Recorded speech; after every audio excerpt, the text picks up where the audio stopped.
Welcome back to my mental health and crime channel. My name is Huda London. This is for educational purpose only. This is the case of the Idaho quadruples. May the 4 victims rest in peace, and may Brent, Kopaka rest in peace too.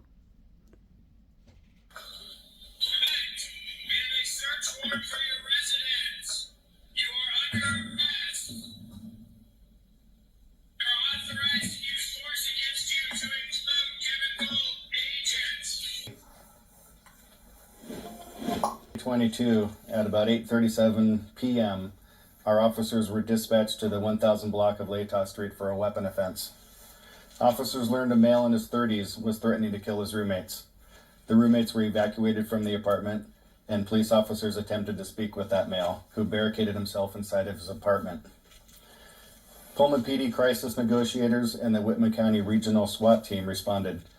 The suspect began firing from his apartment. The area was evacuated. In a continued danger to the public and others, the male was shot by a member of the Whitman County Regional SWAT team. That's you. And we're expanding early. What's WSU? University, basically. That is SWAT team and everything.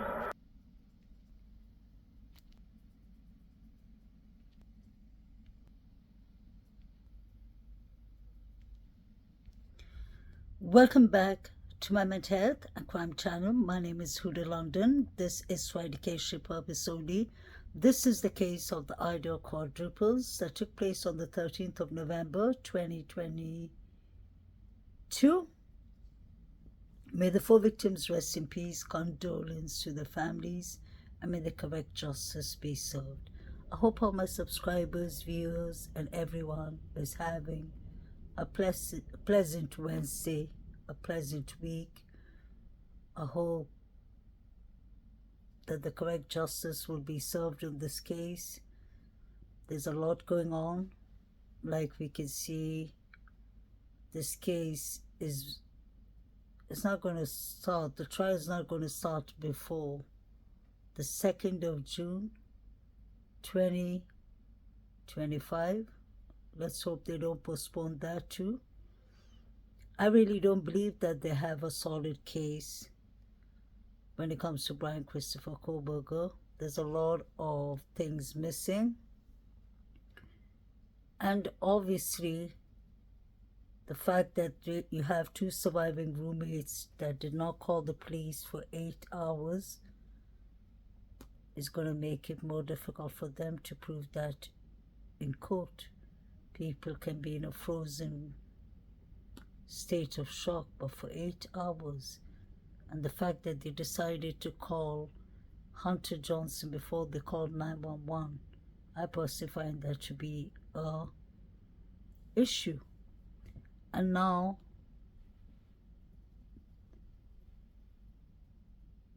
that we have the fact that DM, who was originally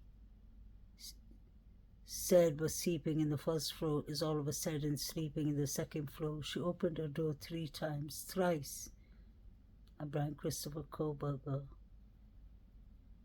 saw her once, I guess, or she saw him, but he walked right across her. So it's difficult for me to believe that somebody whose pressure is already high because he's anxious, just say Kopaka is a stranger, he's coming to a house with so many people sleeping or whatever, whether he planned to take 1 life or 4 lives, he knows that he's come to do something criminal here. So obvious, a criminal, that is a part of human nature. Obviously, when we're doing something wrong, we don't want to be caught, so we'll be looking out for every noise. If anyone moved, if anyone opened the door, if they hear police sirens. So this does not make sense that DM is trying to tell us that she opened the door 3 times and nothing happened, and that Brian Kopaka didn't see her, but she saw him. But today I wanted to focus a bit on Brent Kopaka. To start with, every victim deserves respect, whether they're guilty or innocent. We are not God. We can't be the judges of anyone's life, not even of our own, I guess. But what I'm trying to say is that when it comes to Brent Kopaka, to start with, he gets the respect and dignity as a victim, and obviously he gets extra respect since he was a Purple Heart soldier. I know how much it means to the Americans, especially. He is a soldier that sacrifices, not sacrificed, but has sacrificed a lot for his country. So I do understand, and I'm one person who respects all the dead people. I hate disrespecting dead people. So to start with, I like to say, Brent Kopaka, I hope he rests in peace. Condolence to his family. No one needs to lose their life, not in any manner. He lost his life in a brutal manner. Got unalived by the SWAT team, like we know. But that record is sealed. We don't know what time they went there exactly, how long it took before they unalived him. They said it went on for a couple of hours till the next morning, but it was allegedly done within like 2-3 hours, is what I heard in the beginning.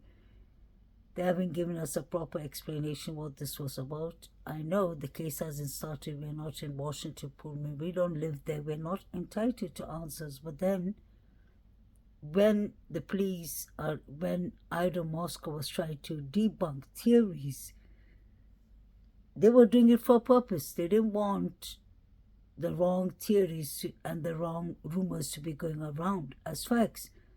So I don't understand why they didn't come and explain about the Brent Kopaka, because they've seen for 1.5 years the people have been talking about Brent Kopaka, and the fact that his record is sealed makes it even more suspicious. Then we have his fans saying that they restarted his whole phone, and if that is true, then that is suspicious. Although I don't trust the friend completely, because if the police come to a crime scene, they wouldn't leave Brent's phone there. They would have taken it with them for evidence, and they would have eventually given it back to his parents or to his spouse if he has a wife or children or whatsoever. So I don't know how much is the facts, how much is rumors, how much is speculations of Brent Kopaka's story. But one thing is for a fact. Brent Kopaka held 2 of his roommates as hostages. The question is why? That was on the 14th of December, going to the 15th of December. Exactly a month before that, the 4 students were unalived. We know that there's only 10 minutes drive between Washington, Pullman and Idaho, Moscow. I find all this to be really strange, that all these things were happening around the same timings. Then pay attention to the fact that Brent Kopaka lives only 7 minutes away from Brian Koberger. Definitely they must have bumped. They must have run into each other. They must have spoke. We never know. Maybe they ran into each other into a mental health therapy session they had, or group session. Because let's not forget, we have Koberger, who was allegedly suffering of OCD and, what was it called? Snow vision and such things. OCD brings anxiousness. It brings a lot of behavior changes, because I'm a licensed cognitive behavior therapist, and OCD is a branch that we work in. So when you think about it, this other young man, may rest in peace, Brent Kopaka, suffered a PTSD So you could have had both of them coming in for counseling for different reasons and running into each other in the waiting room or 2 sessions. I can see that easily happening. So my question is, how well did they know each other? How long have they known each other? Why did the roommates call? Why was Brent Kopaka holding the roommates as hostage? There was a rumor and speculation going on for over a year now that he was holding the roommates as hostages because the roommates found out that he was involved with what happened in 1122 Kings Road. And if that is true, it can make sense. Because let's not forget, they brought a whole SWAT team to get Brent Kopaka to either be arrested. They didn't even say arrested. That's the funny thing. They said, Mr. Brent Kopaka, we have a search warrant. So they even lied to him. There was a search warrant out for him. There wasn't a warrant for the arrest. So I don't know why the newspaper said that he was holding his roommates as hostage. We just heard even the media saying that. But then the question is, was he doing this through his PTSD struggle, journey, his mental journey he was going through? Or was this all maybe triggering up more in time? Because when you think about it, if you all remember the body cam that we saw of Brent Kopaka, and if you remember when he was in the corridor, he was clearly having a mental health episode. I'm not a psychiatrist, I'm a therapist, but we deal with people or we work with people who suffer of symptoms like he was suffering of. He kept on saying he looked down at the corridor in his near his apartment, the corridor, if you remember.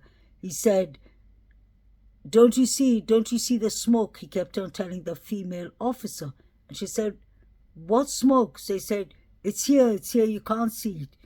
And what I personally think, just my personal opinion, I think he was suffering of psychosis. He was having a serious psychosis episode or something, because he was seeing things that wasn't there. He was hallucinating things. His speech sounded a lot heavier. It didn't make sense. There was a lot going on in the poor man's mind. And what I don't understand is why they didn't give him mental health help then. He's a veteran.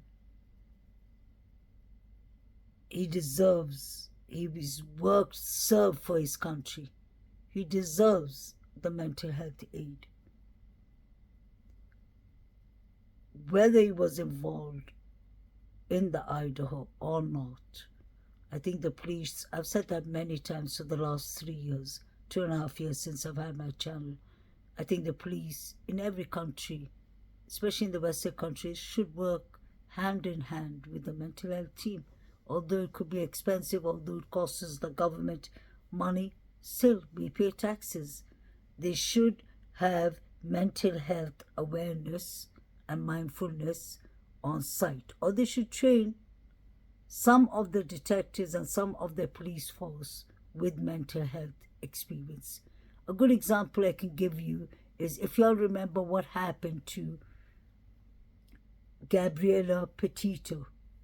Gabby Petito got obviously unalived by Brian Laundrette, her boyfriend or fiancé. If you all remember that episode when she was in Utah and she was stopped by the police, and then because apparently he slapped her. And you all remember when she was crying and all, and the police looked all confused, and in fact they listened to him and believed his side of the story, although the person who called 911 said that they witnessed a man slapping his girlfriend or wife in the car. But yet they decided to take his side. in that case, what I would have done is Utah police should have had, all kind of police should have, a situation like that, get the mental health team. They should have taken them both into the office, both Gabby and Brian. They were young. He looked like he was suffering of serious mental health illness. She looked like, the poor girl looked like a typical, hate to say this, domestic violence victim. A victim of a person who's been in those horrible relationships. And what is sad is if they both got booked that night and got arrested, and maybe they slept it off that night and they spoke to the parents, at least the parents would have been aware and could have done something or advised them to take counseling. That's what I mean by mental health is a serious issue that should be taken seriously. Everyone has either a family member, a friend, someone they knows that suffers of some kind of mental health illness. If not, even if it's not serious, they suffer of PTSD, mild PTSD, mild anxiety, mild depression, which can lead into more severe. So what I'm trying to say is that we all are human beings. We all need that extra help. And I don't understand why the governments are so focused just on physical health. Mental health is as important, if not more important. We have people with mental health illnesses roaming around with weapons, and then we are wondering why mass murders are happening. So my question is coming back to this case. What do you guys, what do you all think about Brent Kopaka? I have a lot of respect for him. He's a military man. I feel sorry for him. I have extra respect for him. As a therapist, I wish that I could have helped him. But he wasn't in a stage of help because obviously he clearly needed a psychiatrist.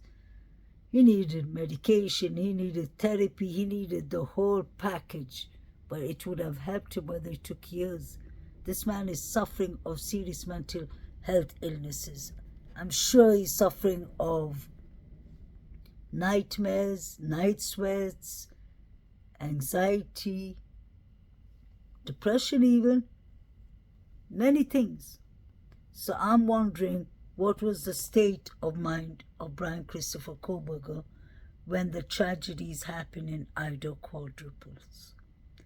I wonder, could he have known the surviving roommates?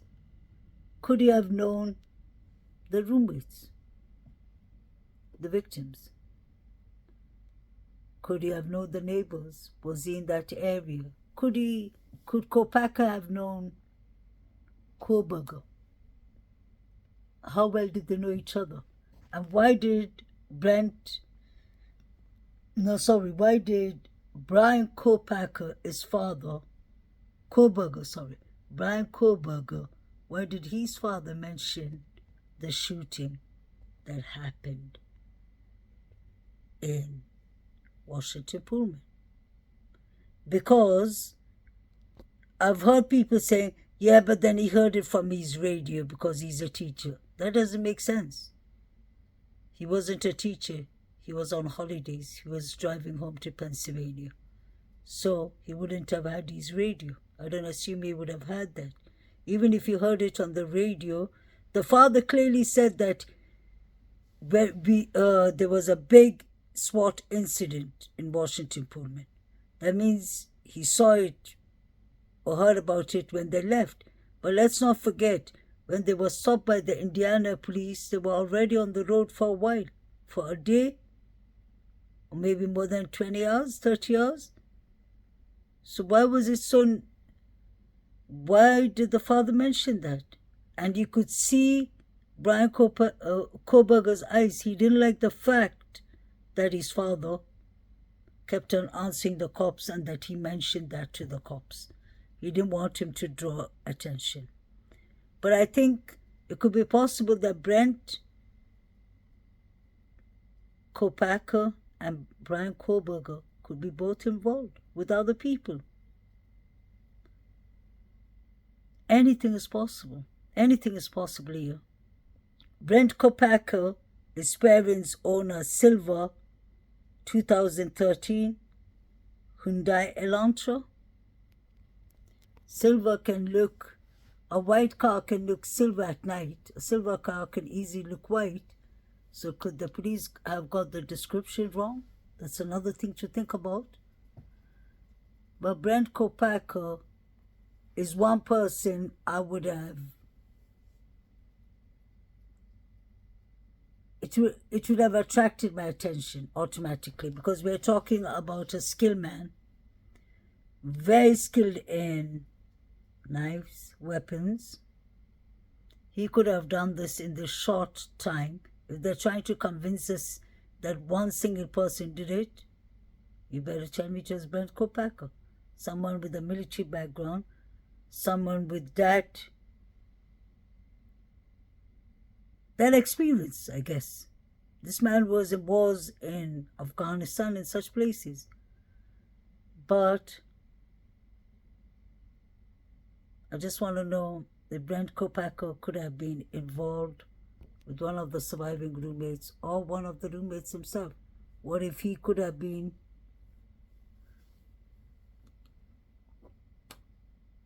in contact with someone inside this house? Because let's not forget, whether we like it or not, I know people get upset, they don't like to hear that this was a party house, but yes, it was a party house. To get to the bottom of this, we have to tell the truth. We can't live in la la land. There was drugs involved. There were things going on. There are things that this university is hiding. There are things that they're hiding, like the frats have involvements in it too. That's what I personally believe. The surviving roommates, all these people, there's someone there who's backing them up. I believe it's organizations like, maybe like the frats, like universities. I believe these frat students could have easily done it. And then what is the university supposed to do? They don't want to lose customers. The enrollment is all the checks, all the millions they get. 40%, 45% of the income of Idaho Moscow comes from the university itself. So imagine the reputation of the university if it comes out that it was the two Davids, just say example, and the Jacks who did it, and we have Emma Bailey, just say, who did it. Imagine how bad that's going to look on them. Emma Bailey was just released, she and Demetrius, after the poor young man's OD. And then imagine if you have the frat students and the sororities involved. Nobody's going to enroll in their college anymore. And that area around Washington, Seattle State is a drug hub. It's a rug hub. All those areas are. So what was actually going on that night? I don't think this is one particular target or one particular incident that got this whole thing started. I think everyone had beef from the start. You had the 4chan, like the 4chan anonymous person said, this was all brewing up from the start, from fall last year, he said. Then don't forget you have a change, you have the new roommates in the house. I think that would be DM and BF. We saw how the Halloween pictures of Maddie sitting on DM's lap and Zana sitting next to her. DM looked really uncomfortable. She looked like she was being bullied. I'm being honest. So whatever was going on, something was not right. And that incident has made me research and check other things that I'm working on, because something is not right with the relationship of the students. Don't look at all the pretty faces and all the pretty pictures that you'll see in 1122 Kings Road. That is the image they want to give us. Yes, these were students, innocent students, who were doing what regular students do. But there was something else going on. There were other activities going on, because if cab drivers who were driving people to this house were saying that they drove people there to buy rugs and get rugs, then I would believe them. Local cab drivers know everything. Believe me, they know who's dating who's cheating with who's buying what, who's doing what. These people are the best witness that even the police have. Why do you think they are always Uber drivers? Did you see the person last? Did you see a person with this description? Where did they go last? Where were they last? So think about that. I believe that something was going on in this house. When Mr. what's his name? William Thompson said that, no. It wasn't the students that were the targets. He said it was the house, the resident was the target. That made me think for a year and a half. And then they came back and they said, no, sorry. Nothing was the target. Not the student, not the 4 victims, and not the house. Why would he say it's the residence that was the target? That means there was something in the residence, or something was being done. Some activities were in the residence that could have been targeted. Whether it was money, whether it was jewelry, whether it was rugs, whatever. For a resident to be a target, that means the resident has something valuable. Or it could have been actually both the residents, the resident.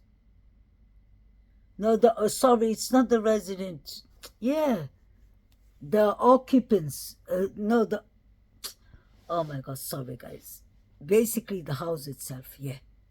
So if the house was the target, let's think. If the house is the target, then there was something going on in the house. And then that brings me to one thing only. Was there something going on in this spare room? Why didn't that 6th roommate ever move in there? Did she see something she didn't like? Did she overhear something? Did she suspect something like that could actually happen? Is that why she didn't move in? Or was she told by the people who are going to do it, don't get yourself involved?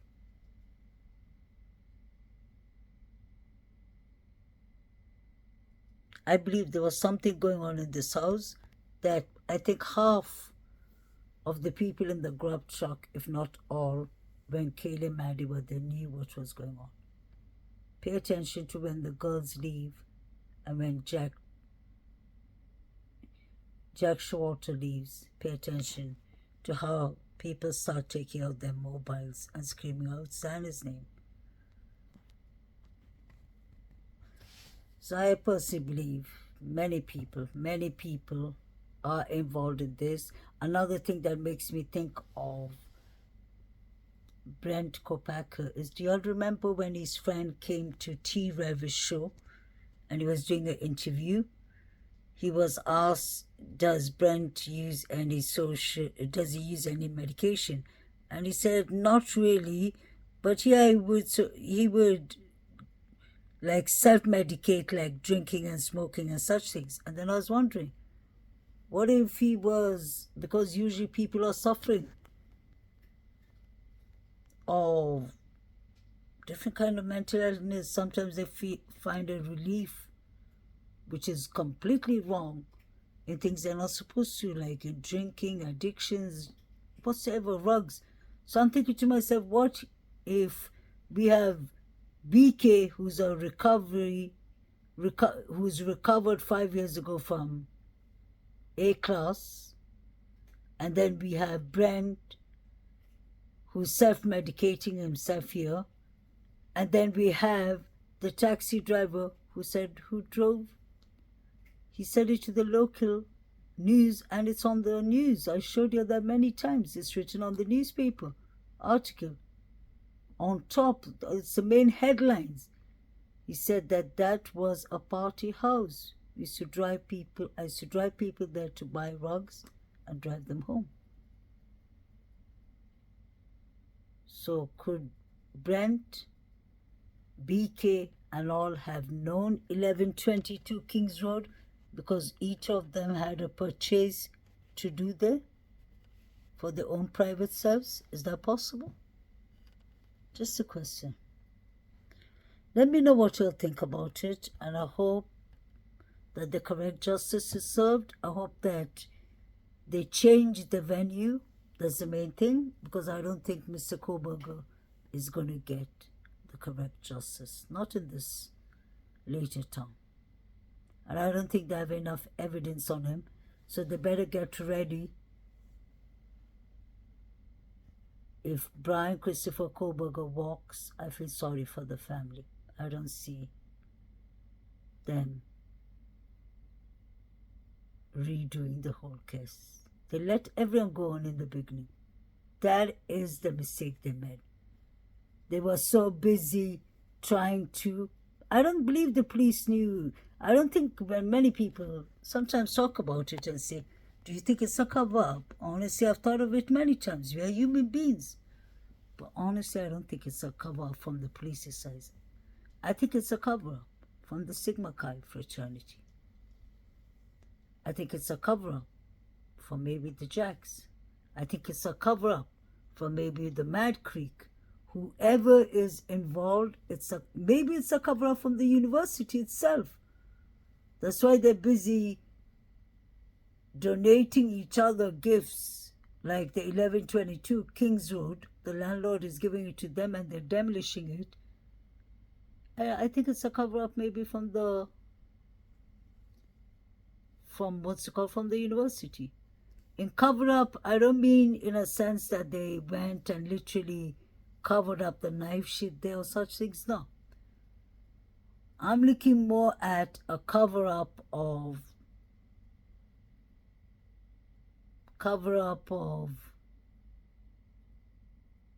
Dylan's alibi affidavit.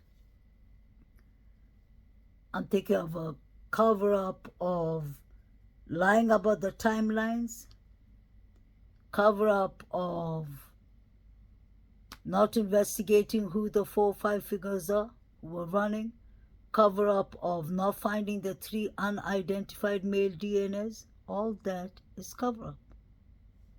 That is ignoring important material and evidence that could give the correct justice.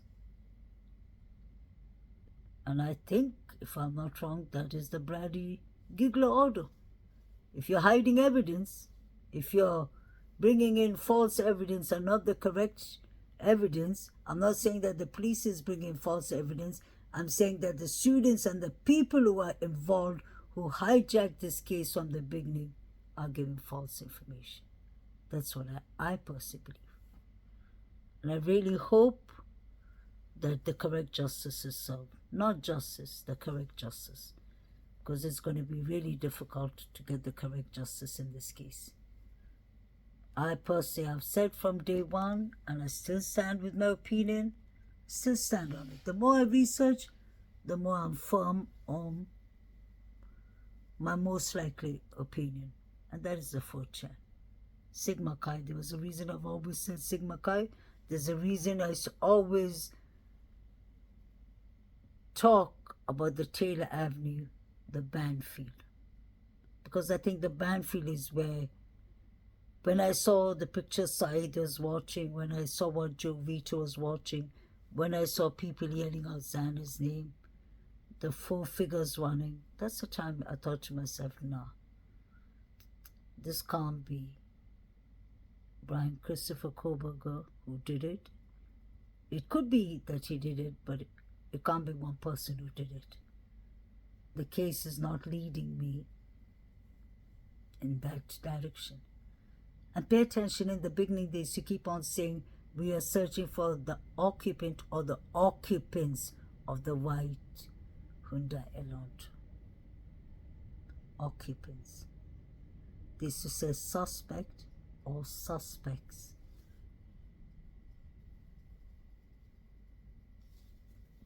But sometimes I just wonder what could have been so bad, awful, for you not to take one, but to take 4 people's life. to unalive 4 people in such a horrific manner. The only thing I can see is it had to be people with hate, enviousness, bitterness,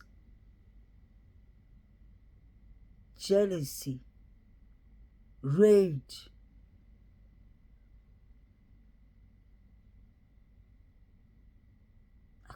I can't understand what kind of human being could have committed this, or what kind of human beings could have committed this. It's really scary. Guys, look after yourself. Let me know what y'all think about Brent Kopaka. May he rest in peace. I think that justice should be served for Brent Kopaka if he isn't involved in this case. Because Washington Pullman, y'all did him wrong. That young man, that man deserved mental health. That's all he needed. And y'all could see that. Any human being can see that. It's not like police officers don't run into cases of emergency calls or somebody who's suffering of a schizophrenia or bipolar or some serious mental health illness, psychosis, who wants to jump off a bridge or a train or plane or something like that. Y'all could have treated him the same way and given that dignity he gave your country and he gave all of y'all. And I mean, that's not to service subscribers. That message is not to y'all, that is to the governments. Every country needs to treat the military people right. You can't just, the poor man, he did not even know where he was when he was at that corridor the day that the female police came for the emergency call. But I wonder what he knows. I wonder if he got himself involved in this case. If someone maybe paid him as a hitman. Because let's not forget, he has the skills. This is a qualified Purple Heart soldier. This isn't a joke. I really just hope we get to the truth of this case. Anyway, guys, have a lovely, lovely week ahead. May the 4 victims get the correct justice. And actually, guys, I wanted to end with saying one thing. The more I read and the more I check around, I don't think Howard Stern had spoken to Christopher Kohberger's family. And I think it's completely wrong that he hijacked all lies or partly lies in his book. That is wrong. Because apparently, like we knew, Brian Kohberger's family 100% with him, especially his parents. And his lawyer is 100% with him. So let's see how this goes. He said in the beginning, let's not forget, he can't wait to be exonerated. Have a lovely